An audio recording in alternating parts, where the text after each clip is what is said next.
우리 오늘 말씀의 제목 따라하겠습니다. 인생 최고의 만남.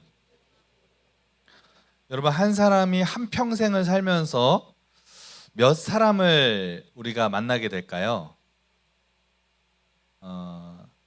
평생을 살면서 몇 명을 만날까요? 평생. 통계에 따르면 한 사람이 한 17,500명 정도를 만난다고 합니다. 17,500명 정도를 만나고 거기에서 사회적인 관계를 맺고 이제 살아가는 사람은 어느 정도가 되냐? 영국의 인류학자가 이거를 연구를 해봤더니 한 150명 정도를 우리가 평생을 살면서 관계를 맺고 살아간다. 그러니까 10,000명, 20,000명 정도는 그냥 마주치고 이러는 사람들은 그렇게 많지만 얘기도 하고 연락도 하고 이렇게 관계를 맺고 지내는 사람은 평생 보통 한 150명 정도다, 이렇게 얘기를 하고 있습니다. 그 수많은 사람들을 우리가 만나면 살아가는데 또 우리가 이렇게 중고등학교라는 공동체로 우리가 또 이렇게 만나게 됐습니다. 옆 사람과 함께 인사하겠습니다. 사랑하고 축복합니다.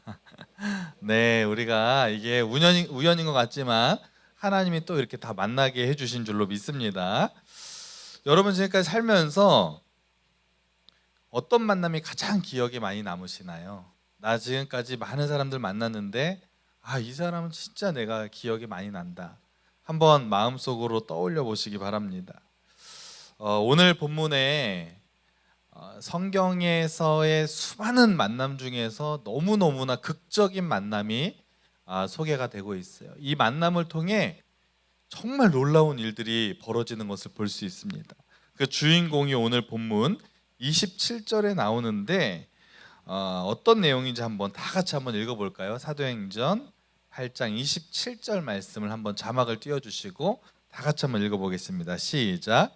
일어나 가서 보니 에디오피아 사람 곧 에디오피아 여왕 간다게의 모든 국고를 맡은 관리인 네시가 예배하러 예루살렘에 왔다가. 아멘. 말씀에 보니까 어떤 한 나라가 나오는데 어떤 나라예요? 에디오피아 네시가 이스라엘에 예배를 드리러 왔다, 이렇게 말씀하고 있습니다. 여러분, 에디오피아라는 나라 들어본 적 있어요, 없어요? 있죠. 에디오피아 하면은 딱 떠오르는 게 있어요. 유명한 게 있습니다. 뭐가 떠오르세요? 에? 에? 커피? 맞아요. 에디오피아 커피가 굉장히 유명합니다. 근데 에디오피아 커피 중에서도 진짜 유명한 커피가 있어요. 예자로 시작하는데 예, 가. 선생님들 아실 거예요. 예가체프라고 에디오피아산 커피입니다. 되게 유명한 커피인데 커피가 굉장히 유명한 나라. 또 뭐가 딱 생각나세요? 에디오피아 딱 하면은? 네? 그렇죠. 우리나라 6.25 때 에디오피아라는 나라에서, 아프리카 나라인데 우리 한국 전쟁에 참전해서 도와준 나라가 또 에디오피아입니다. 또 뭐가 떠오를까요? 에디오피아는 마라톤을 참 잘하는 나라입니다.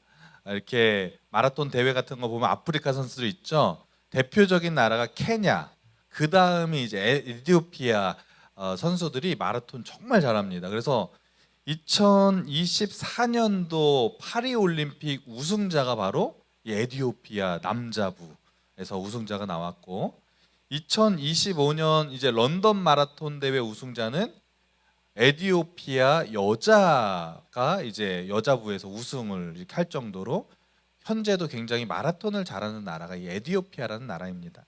근데 이런 몇몇 유명한 거 빼고 그냥 우리가 딱 에디오피아 딱 그렇게 들었을 때 어떤 이미지가 떠오르냐면 아프리카의 가난한 나라? 그냥 이 정도의 이미지가 떠오르는 게 사실입니다. 사실 지금도 그렇게 잘 사는 나라는 아니지만 아프리카 안에서는 그렇게까지 가난한 나라는 아니거든요. 근데 오늘 성경에 나오는 2000년 전에 에디오피아는 어떤 나라였냐? 그때의 에디오피아는 가난한 나라가 아니었습니다. 그때는 잘 사는 나라, 강대국, 그리고 자원이 많아서 굉장히 무역을 잘하고 경제적으로 부유한 나라가 바로 에디오피아라는 나라였습니다. 군사력도 준수해서 함부로 이 나라를 건드릴 수 없었어요. 굉장히 주변 국가에 좋은 영향력을 가지고 있던 나라가 바로 이 에디오피아라는 나라였습니다. 혹시 지도 한번 보여주실 수 있나요? 네, 첫 번째 사진, 첫 번째 거 보시면, 자, 이게 아프리카 대륙인데 동쪽에 위치한 저 빨간색이 이제 에디오피아라는 나라입니다.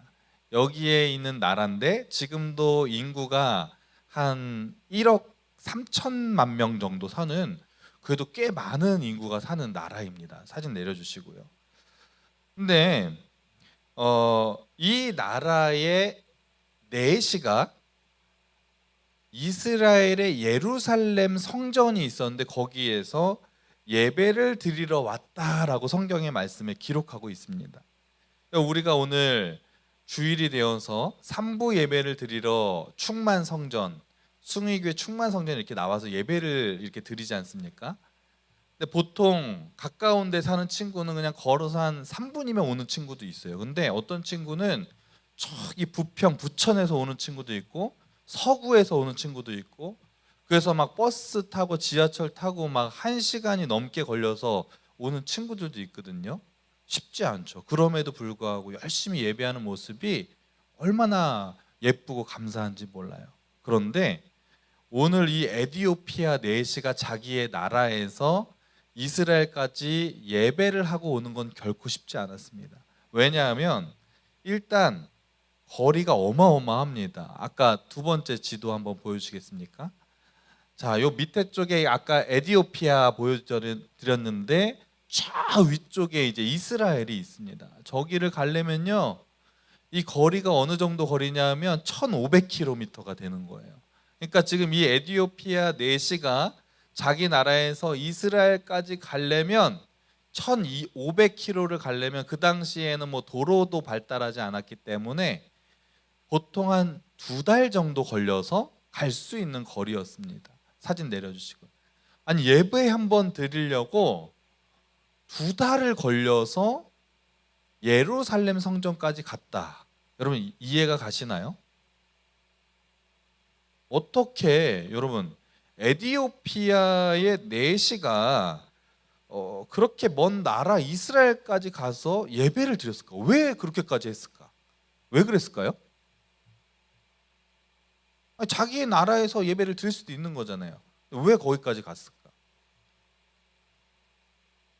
그것은 이제 이 내시가 하나님을 믿는 신앙이 있었고, 첫 번째는, 또 하나는 예루살렘 성전, 하나님이 선택한 그 민족에 있는 그 예루살렘 성전이 또 유명했기 때문에 나도 거기 가서 한번 예배를 드리고 싶은 마음이 있어서 거기까지 간 것이죠.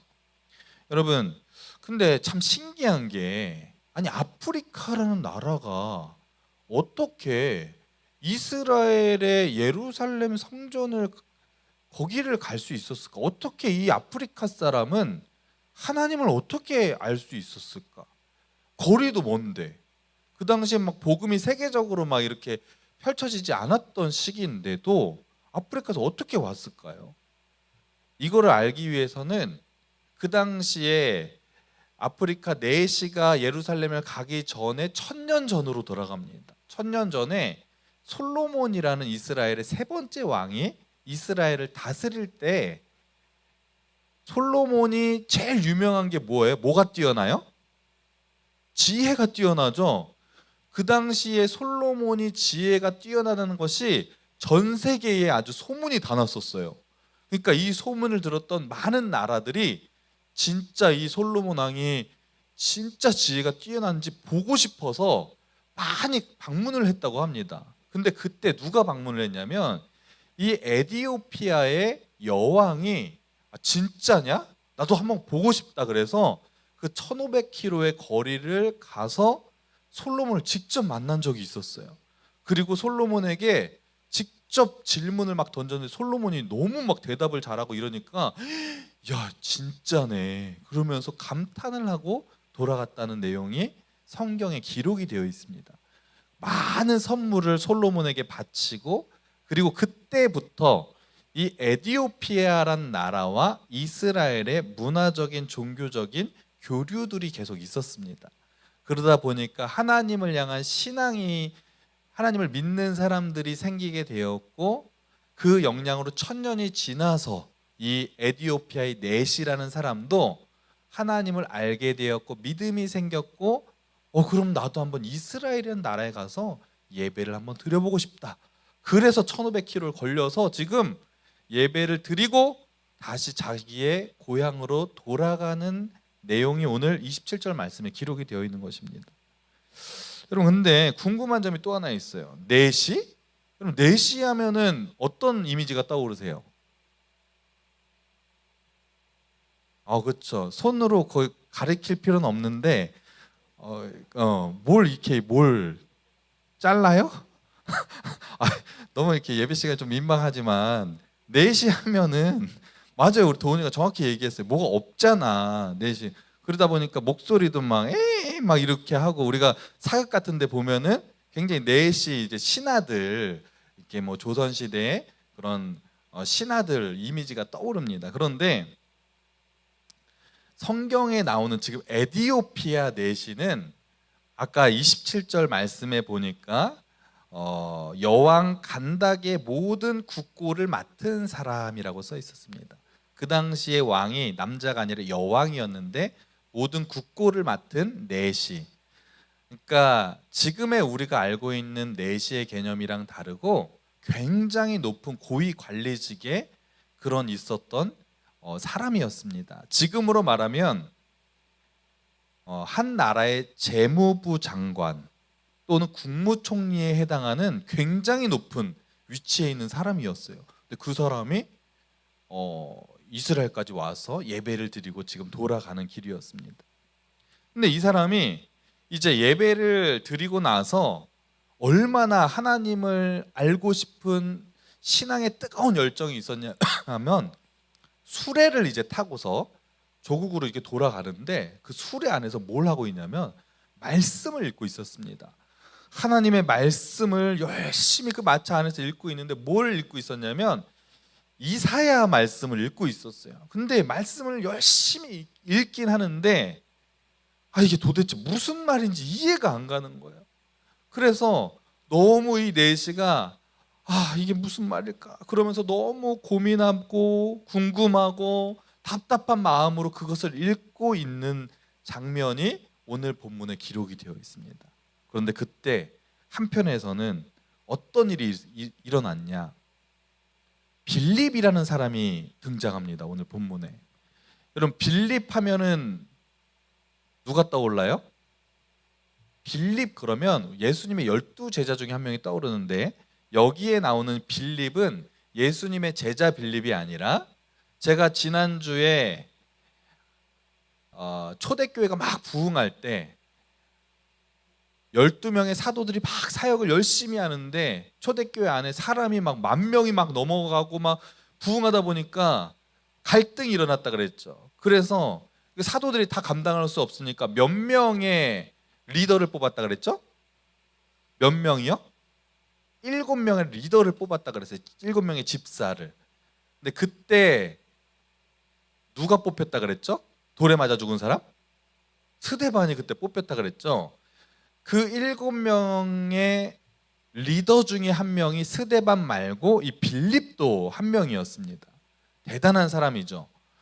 그래서 복음에 대한 열정을 가지고 이 사람이 사마리아라는 지역에 가서 열심히 복음을 전하고 전도하는데 막 기적의 역사들이 나타나고 예수 믿는 사람들이 막 구름대처럼 많아지고 놀라운 일들이 막 일어났어요. 그러니까 빌립이 사역을 하면서도 너무 기분이 좋고 너무 신나는 거예요. 막 예수님 믿으세요. 막 그런 막 사람들이 예수님 믿는 사람들이 많이 늘어나고 그러니까.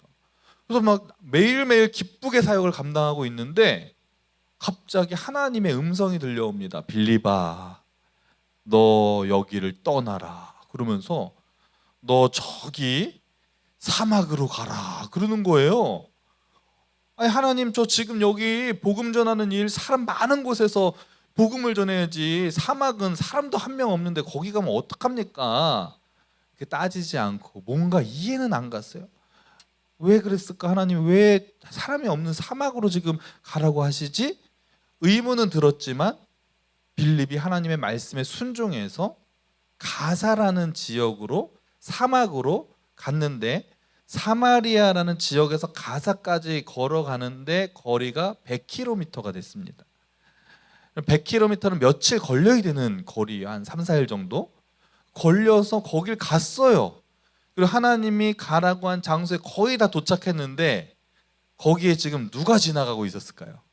아까 제가 말씀드렸던 누가 지나가고 있었을까요? 에디오피아 내시가 수레를 타고 저기, 그러니까 뭐 처음부터 그 사람이 보이진 않았겠죠. 수레가 저기 앞에 가고 있는 거예요. 뭐야, 수레가 가네? 그러면서 이렇게 쳐다보고 있는데 하나님이 빌립아, 저 수레에 다가가거라. 그럼 하나님이 천사를 통해서 직접 말씀하시는 거예요. 그래서 빌립이 수레에 다가갔어요. 수레에 가가지고 아유 계십니까? 그러면서 이렇게 인사를 했더니 거기에 있는 에디오피아 내시가 뭘 하고 있어요? 뭘 하고 있었다 그랬죠? 성경책을 읽고 있었다 그랬죠? 성경책을 읽고 있는 거예요. 그래서 뭘 하십니까? 어디 가십니까? 이렇게 물어봤더니 제가 이제 뭐 자초지종을 설명했죠. 예배를 드리고 지금 고국으로 가는데 말씀을 읽고 있는데 이게 이해가 안 갑니다.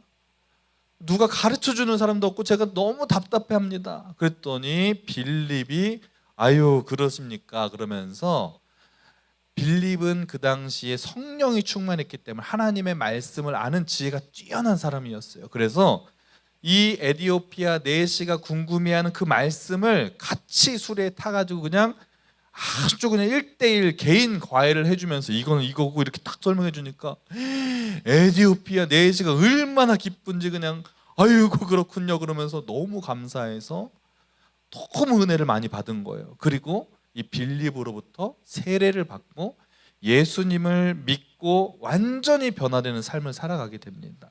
그리고 에디오피아 내시가 고국으로 돌아가게 되는 내용이 오늘 본문에 소개가 되어 있습니다. 에디오피아 내시와 빌립의 만남, 이거 누가 계획하시고 인도하셨을까요? 하나님이 계획하신 거예요. 그런데 여기엔 아주 중요한 비결이 있습니다. 하나님이 이 세상을 살아가는 우리들에게 우연히 만나게 하는 건 없어요.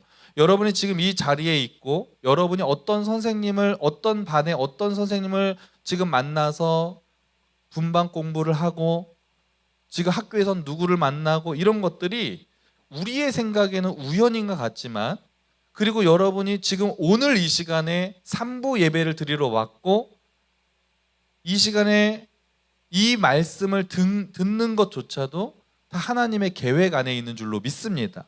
제가 여러분을 만나는 것도 여러분이 저를 만나는 것도 우연인 것 같지만 모든 것이 다 하나님의 계획 안에 있음을 여러분 믿으시기 바랍니다. 그런데 에디오피아 내시와 빌립이 이 만남은 하나님이 계획하시는데 그 만남을 통해서 놀라운 일이 이루어지는데, 에디오피아 내시가 그 복음을 듣고 에디오피아를 갑니다. 그리고 그곳에 가서 복음을 전하기 시작해요. 그리고 에디오피아 나라가 그 내시 한 명을 통해서 완전히 변화되기 시작하는데, 그 나라가 완전히 기독교 국가로 변화되게 되는 놀라운 역사가 이루어집니다. 여러분, 아프리카는 사실 이슬람교를 믿는 국가들이 대부분이에요. 기독교 국가가 비중이 그렇게 크지 않습니다. 그런데 수많은 아프리카 국가들 중에서 에디오피아라는 나라는요, 지금도 65% 이상이 기독교, 하나님을 믿는 기독교인들이 지금도 있다고 하는 것입니다. 그것이 어떻게 2000년이 지난 지금까지 에디오피아라는 나라가 어떻게 이렇게 기독교 국가가 될 수 있었냐? 에디오피아의 그 내시와 빌립의 만남을 통해서 이 에디오피아 내시가 복음을 듣고 완전히 변화됐기 때문에 그 만남을 통해 한 나라가 변화되는 놀라운 일들이 이루어진 줄로 믿습니다. 여러분, 하나님이 만남의 축복을 허락하시거든요. 여러분의 평생에 있어서 정말 좋은 믿음의 사람들을 만나게 해주실 때가 있어요. 그런데 아무나 만나게 해주시는 게 아니라 이 에디오피아 내시는요, 갈망이 있었어요. 하나님을 만나고 싶은 그 갈망. 내가 정말 저 예루살렘 성전에 가서 하나님 앞에 내가 예배를 드리고 싶다. 여러분, 두 달을 걸려서 예배를 드리러 간다는 것은 정말 쉬운 일이 아니에요. 그런데 그 갈망을 가지고 가서 예배를 드렸더니, 그리고 그 수레에서 덜컹덜컹 흔들리면서 이사야의 그 하나님의 말씀을 계속 읽으면서 이게 무슨 뜻일까? 하나님을 알고 싶은 그 간절한 마음을 가지고 있었더니, 저 사마리아에서 바쁘게 복음을 전하고 있는 그 빌립을 하나님이, 빌립아, 너 지금 거기 있지 말고 저 에디오피아 넷이 한 사람을 만나기 위해서 정말 복음 전도자를 보내주신 줄로 믿습니다. 여러분이 하나님을 향한 갈망하는 마음, 내가 하나님을 좀 알고 싶은 마음을 가지고 있을 때 그 마음을 아시는 하나님이 여러분에게 믿음의 사람들을 붙여주시고 만남의 축복을 허락해 주실 줄로 믿습니다. 지난 수련회 때 어떤 학생이 이런 질문을 했어요. 목사님, 이번 수련회 때 막 찬양하고 기도하니까 제가 하나님을 좀 알고 싶어졌어요. 하나님이 궁금해요. 목사님, 아직 신앙이 깊은 친구가 아니었어요. 근데 막 찬양하고 말씀 듣고 은혜를 받더니 하나님이 궁금하대요. 그 궁금한 마음 속에 하나님 앞에 기도하고 예배하다가 하나님이 만남의 축복을 허락하시고 그 만남들을 통해서 하나님께서 그 인생을 변화시켜 주실 줄로 믿습니다. 여러분, 하나님은 지금도 여러분의 주변에 만남의 축복을 허락하시는데, 특별히 우리 선생님들, 저는 지금도 25년 전에 제가 하나님을 만나고 예수님을 만나게 해줬던 그 형을 아직도 잊을 수가 없어요. 군인 형이라고 제가 말씀드렸죠. 제가 고등학교 2학년 때 군부대 옆에 있던 그 상병, 육군 복무하고 있는 그 형이 우리 교회에 주말마다 부대에다 허락을 받고 와서 우리 교회에 와서 우리 학생들 앉혀놓고 복음을 전하고 막 기도해 주다가 제가 거기서 하나님을 만났거든요. 아직도 그 이름을 기억해요. 박시진 군종 형. 25년이 지났는데도 저는 그 은혜를, 그 형의 그 은혜를 잊을 수가 없어요. 제가 그때 하나님을 향한 갈망한 마음이 있었거든요. 근데 정말 생각지도 못한 옆에 부대의 어떤 군인 형을 통해서 더 구체적인 복음을 듣게 하고 같이 기도하다 하나님을 만나는 만남의 축복을 허락하시고 제 인생이 완전히 변화됐습니다. 여러분, 제가 25년 전에 그 박시진 군종 형의 이름을 기억하는 것처럼 우리 학생들이 중고등부 예배를 드리고 같이 분반 공부를 하고 이 신앙생활을 하고 있는 이 와중에 10년이 지나고 20년이 지났을 때, 내가 그때 중고등부 선생님 누구의 때문에, 이 선생님 때문에 제가 예수님 만났습니다. 그때 그 선생님 이름 지금도 기억합니다. 그렇게 기억되는 우리 선생님들 되기를 간절히 축복합니다. 그리고 우리 선생님들에게 우리 학생들도 정말 귀한 만남의 축복이 되어서 선생님들, 그 학생 정말 내가 그때 가르쳤던 믿음의 학생, 이렇게 해서 이 만남의 축복이 정말 나중에도 하나님 안에서 기쁘게 기억되는 그런 만남의 축복이 우리 안에 있게 되기를 간절히 축복합니다. 말씀을 정리합니다. 이 세상에서 가장 멋진 축복의 최고의 만남은 누구를 만나는 것일까요? 예수님을 만나는 것인 줄로 믿습니다. 예수님을 만나는 것이 가장 큰 축복이고 그 예수님을 만날 수 있도록 도와주는 만남이 가장 값진 만남인 줄로 믿습니다. 그래서 이번 한 주간도 하나님 앞에 기도할 때, 하나님, 저도 만남의 축복이 이루어지게 하시고 예수님도 깊이 만나서 믿음으로 승리하는 삶을 살아가게 해달라고 그렇게 기도하는 우리 모두가 되기를 간절히 소망합니다. 기도하시겠습니다. 하나님, 에디오피아의 내시가 하나님을 예배하고자 하는 그 갈망 속에 하나님을 더 알고 싶어서 하나님의 말씀을 이해가 가지 않지만 열심히 읽는 가운데 하나님이 저 빌립을 사막 한가운데 있는 그 내시에게 보내셔서 그 만남의 축복이 이루어지게 하시고 에디오피아란 나라가 그 내시를 통해서 완전히 변화되게 하셨던 것처럼 하나님, 여기는 우리 학생들 한 명 한 명, 우리 선생님들, 성도님들 한 명 한 명 기억하여 주셔서 정말 하나님이 기뻐하시는 인생 최고의 만남의 축복을 허락하여 주셔서 그 모든 믿음의 만남들을 통해서 예수님을 더 깊이 알게 도와주시고, 그래서 그 만남들을 통해서 우리가 예수님을 더 깊이 알고 믿음으로 승리의 삶을 살아가는 우리 모두가 될 수 있도록 인도하여 주옵소서. 이 모든 말씀 예수님의 이름으로 기도합니다. 아멘.